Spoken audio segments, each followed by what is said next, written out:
came up, you know, in a conversation with a friend of mine over lunch, and he was laughing. He said, wow, that could be a great idea. And I thought about it. And, you know, I've always been a fan of Woody's, and I worked with him a little bit, and I just thought it would be an interesting combination. And I blabbed it to my barber, hair cutter, who cuts his hair. Basically, he said that, listen, you'd be a pimp, and John would be a prostitute, you know what I mean, or streetwalker. And Woody loved the idea. So my barber called me up, this is a true story, and Anthony, and he said, listen, I have really good news for you. I said, what are you talking about? And he said, Woody wants to talk to you. So I set up he said, please call him. I said, please call Woody.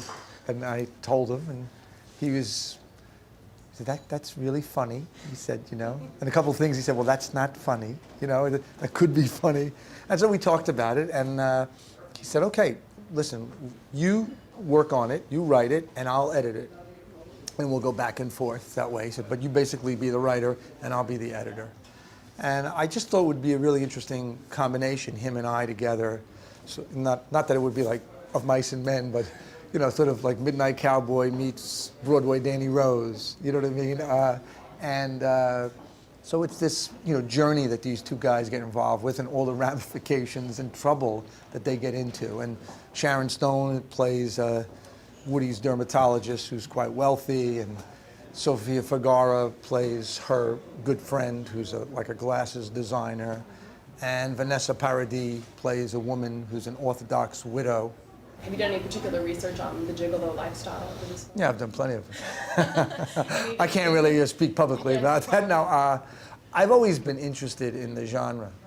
I really have been. I mean, there's in every country they've made films about this, and it's, you know, a lot of classic films. Certainly for women, you know, they've gotten great roles in that genre. You know what I mean? But there are films that, you know, I remember, from McCabe and Mrs. Miller, you know, to Midnight Cowboy, to Nights of Cabiria, you know, La Belle du Jour, you know, I mean, there's so many great films.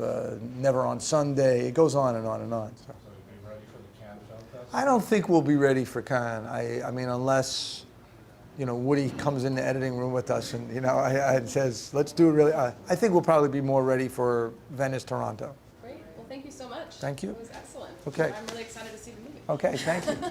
All right.